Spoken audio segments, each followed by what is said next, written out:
So it's like you've been on a 4-day sleepover with your best friends. With all my buddies, yeah. Yeah. How was it? It was great. It was a lot of fun. A lot of hard work, a lot of standing, a lot of talking. I feel like I've been talking about fishing for the last 5 days straight. Yeah, but you and Matt Steffen just got to hang out and. Oh yeah, me and Matt Steffen and about 50,000 other fishermen. Right. That is a lot. Okay. So with that many fishermen, there has to be a lot of dirt. Oh yeah, I probably have 5, if not more, juicy pieces of gossip to share. Like Okay. total juice gossip, yeah. And I also have a couple, because remember, before I left, we did a little contest to see who would win. And by the way, congratulations to Justin Hamner for winning the Classic. Wire to wire. Oh. Not very many guys predicted it was going to go wire to wire. So we do have a couple of guys who got more things right than either of us did in our predictions. So we got some contest winners. So guys, why don't you stick around? And when we get back, I'm going to announce who the 2 winners were. And I'll dish some gossip for you. Okay? Okay. Right. Looking forward to it.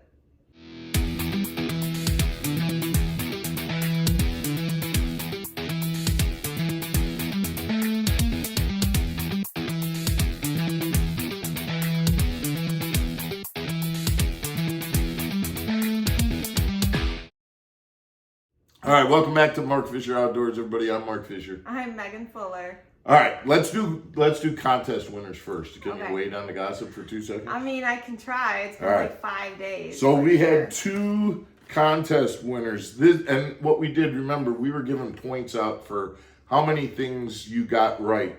So you may not have predicted. I don't think anybody predicted Justin winning. Okay. Okay. But they predicted things like, oh, it's going to go wire to wire, or they got the right weight, or they got the I right. initially guessed 58 pounds. I'm sorry, your official guess is on record as being 63. Mm-hmm. So. Because someone All right. told me. So be a good sport. You lost, and these 2 guys are gonna get some core tackle products sent to them.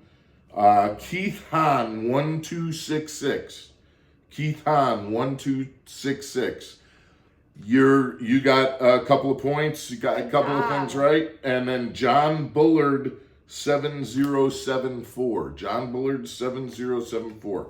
If you guys would DM me on Facebook or get a hold of me, I'll get your addresses and we will send you out some core tackle products that we got set aside for you guys. Nice job with your BassMaster Classic predictions, and good work on that, and you get to be a winner also. So speaking of the Classic, there's another contest that I want to do just as a way to say thank you. Okay. All right. So throughout the Classic and the Expo and things like that, I'm talking to people about core tackle products, and we're talking about Matt Steffen's YouTube channel and my YouTube channel and Johnny's YouTube channel and Jimmy's YouTube channel. And, oh, well, Mark, what's your YouTube? And so I'm writing down on the back of a core tackle thing, my YouTube channel thing. I'm doing this 100 times. Okay. But we probably have 30 to 50 new subscribers over the last 4 days from people who I talked to during the Classic, and they subscribed. And I think that's awesome, and I really, really appreciate it. So I wanted to do something for those guys who subscribed at the Classic.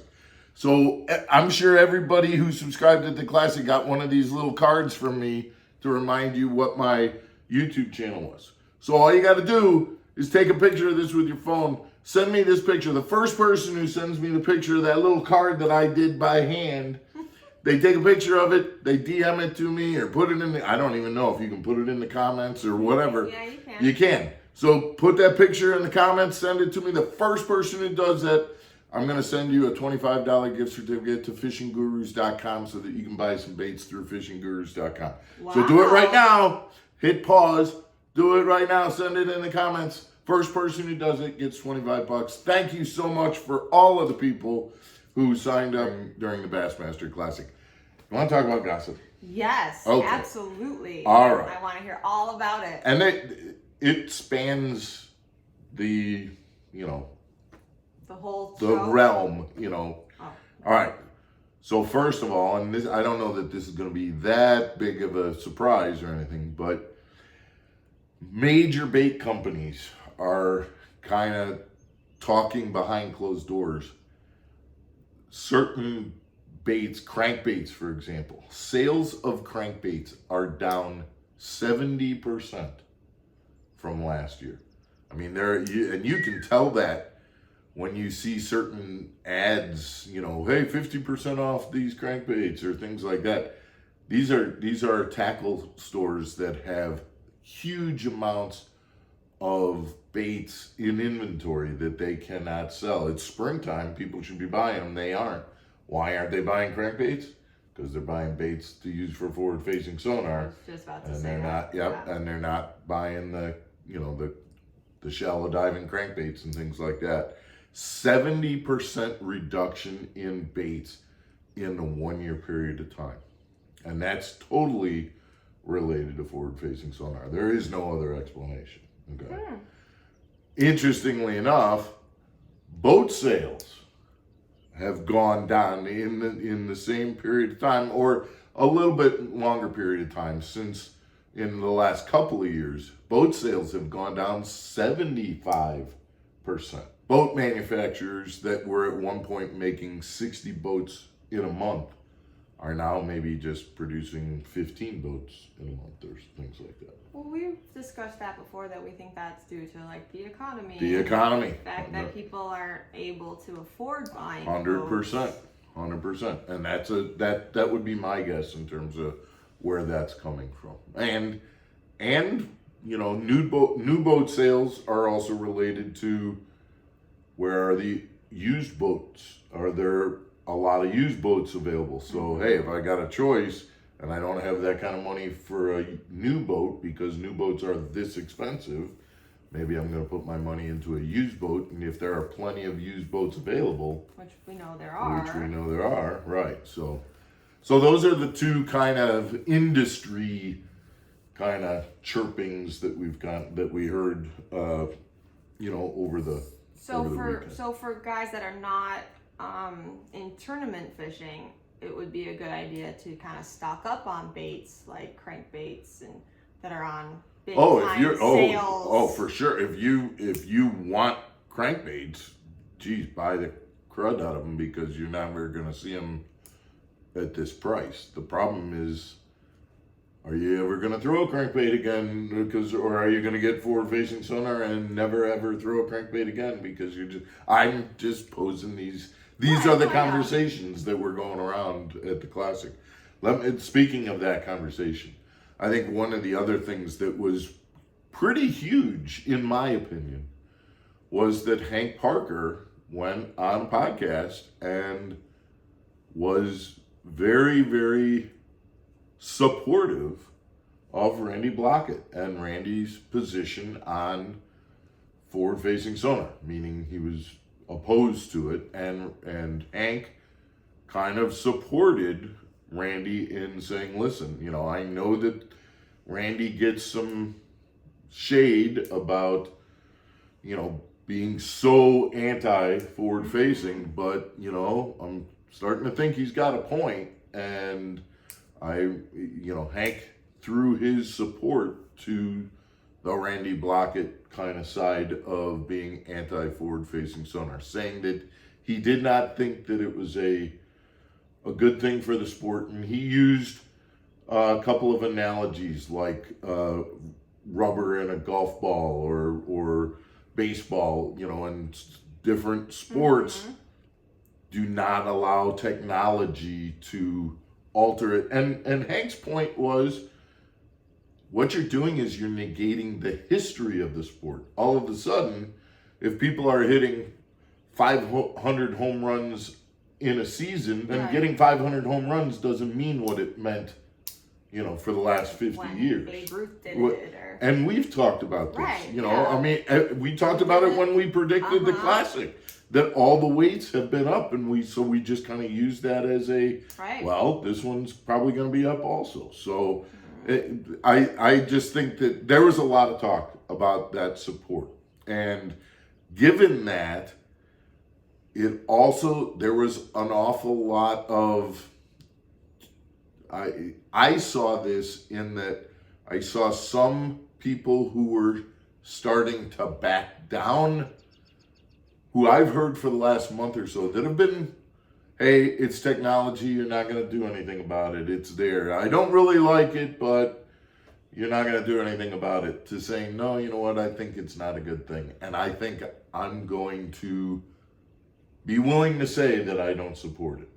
And so I'm starting to see a shift in some people who were, a month ago, we'll say, were saying, I don't like it, but...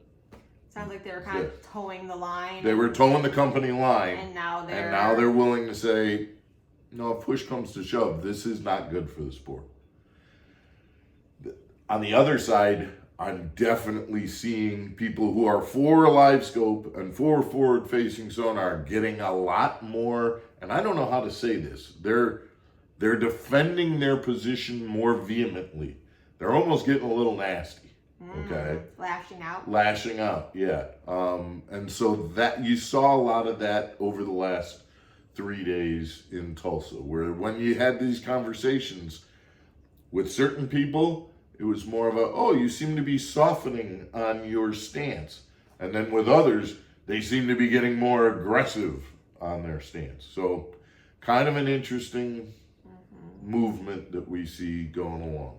Something we see in politics a lot. It's very political and very polarizing. We've talked about that and things like that.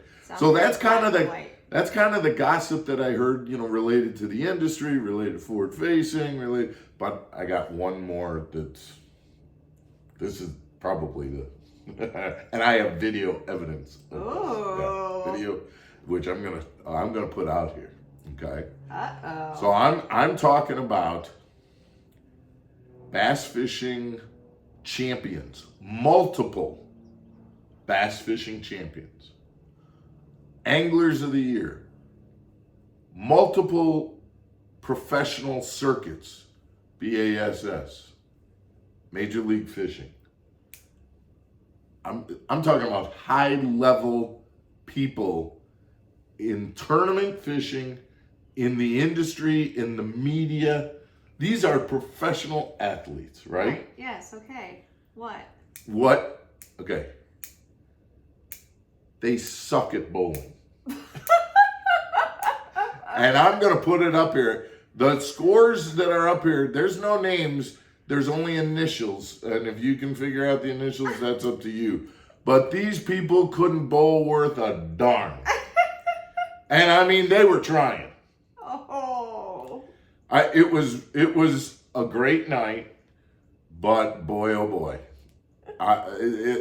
The fact that they call themselves professional athletes, it's... Maybe we should just stick it to professional anglers. Professional athletes. Because bowling certainly isn't one of their strong suits. So anyway, that's the juice that I got from the Classic over the last week. And tomorrow we've got an Underwater Wednesday episode coming up, so we want you to stick around for that. And then Thursday, I've got some more pro tips that we picked up while we were at the booth at Core Tackle. So we've got, this week is going to be, kind of interspersed with some highlights from this last weekend at the Classic. We hope that you come back again tomorrow for another episode of Mark Fisher Outdoors. Thanks, everybody.